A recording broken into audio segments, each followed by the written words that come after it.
Deme.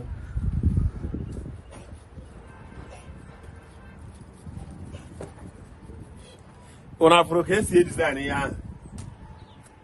Ịchọ mma.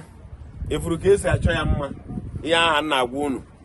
I were ihe anụ achọ mma na plastik tụrụ na be gị. I were achọ fence gị mma. Na-agbanyeghị ihe ọ ga-eyi mgbe ahụ n'ọdụ ka ebe lada oke ji arị elu ọkwa ịma. Mana legodo ihe anya. Ifu ka o si ebitify ya, o si achọ ya mma. Ị mụrụ onye na-anọrọ ebe ọ na-achọ ihe mma. Ọ dị ka a ga-asị na o nwere ihe ewetara eji eme ihe ịchọ ya mma ahụ iche. Mana ugbu a ị na-afụ ya, ị na-achọpụta na ọ bụ nka. Ya ka ndị be anyị na-akpọ science and technology. Ọ ya ka a na-akpọ ndị nka na ụzụ. Ịfụ na ihe a ka a na-akpọ na mmadụ na-akwa nka. Ịfụ na ya mbụ ihe a bụ nka ka ọ na-akwa ihe a ugbu a. Efu ka esi akwa ya nka ahụ. Nwere ike ibe isi na o nwere ihe onye ji edizaịn ya na ịchọrọ nwanne ya. Yes. Then nke nwazi na onwe gị bụ onye ma ihe n'ọdụ ka ijego obodo oyibo fụ ka obodo oyibo onwe na-adị wee fụzie dị iche iche nweziri ike ebe isi ka ịrụzịa nke a na-akpọ ihe ga-adị izi ya, ihe ga-adị mfe iji wee na-eme ya. Ị nwere ike onye nlezi ihe ojizo ruo moodu ya bụ ibeze ibie ya ọ bụrụ ya, ibie ya ọ bụrụ ya. Mana nke a abụrụ na nke moolu ibie ya ọ bụrụ nke a bụ akọ na uche ka o ji arụ nke a. Akọ na uche ọ ya na-akpụ ihe niile a na-akpụ ebe a. Ya bụ nna anyị kwu ndewo. Biko dịka isi eme ihe otu a, nke ọbụla i chetara elua ka ọ naghị na-ebu ụzọ lelee ihe ndị oyibo na-akpọ katalọg ya ebe a rụburu arụ mbụ ilele ya anya wee bịa lụọ temperature. Katalọg m ji arụ, o nwere ndị na-eji katalọg arụ ya bụ ndị egosiri egosi n'ihe a ka m chọrọ ka ịrụ ọrụ m. Ma mụnwa na onwe m na-eji bred mee wepụta nke nna arụ nrụchakwa ya like ya. Ọ na-achọpụtara ihe dị iche. Katalọg na-akọwa rụọrọ m otu a, mana nke ya nwa bụ na ya bụ katalọg n'onwe ya. Ya onwe ya bụ onye ji aka ya na onwe ya arụpụta nke ya kpọmkwem. Ọ bụrụ kwata ebe a bịa ka ngosi unu ndị arụ n'ilo ngwa. Anyị na-achọ N.T.I TV mma n'ụzọ pụrụ iche. Gwọrọ ka nwoke na-adị maka ndị na-ajụ m ese onye ma m mgbe gboo ga-ama chuo a pụtaba ọfụọ.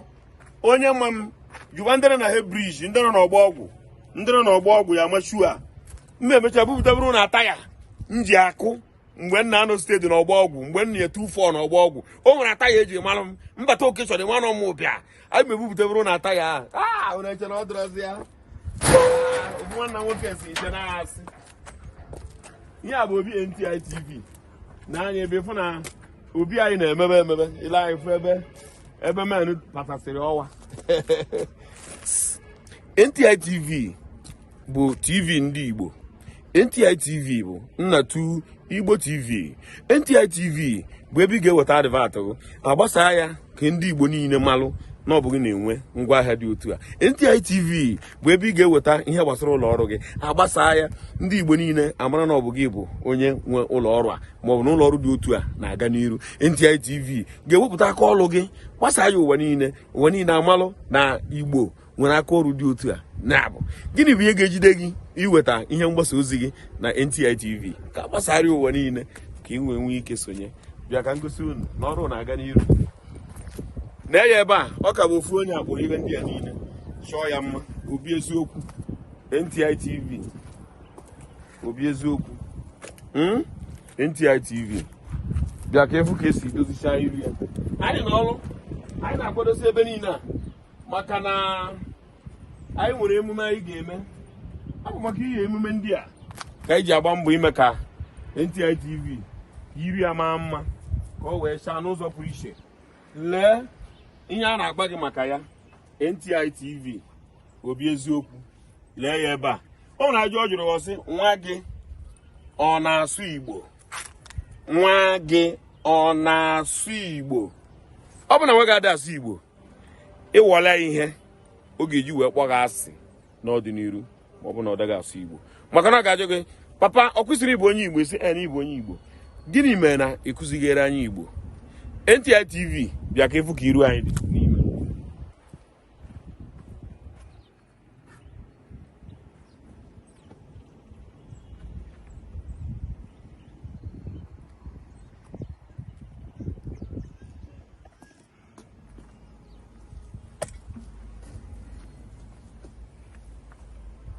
bịa na anyị na obi eziokwu N.T.I TV maka nnukwu emume a dị oke mkpa anyị ga-eme. Ọ na-abụla anyị na obi N.T.I TV nke a bụ obi anyị, ya bụ onye Igbo ọbụla fụrụ anyị sonye anyị na N.T.I TV, sonye anyị.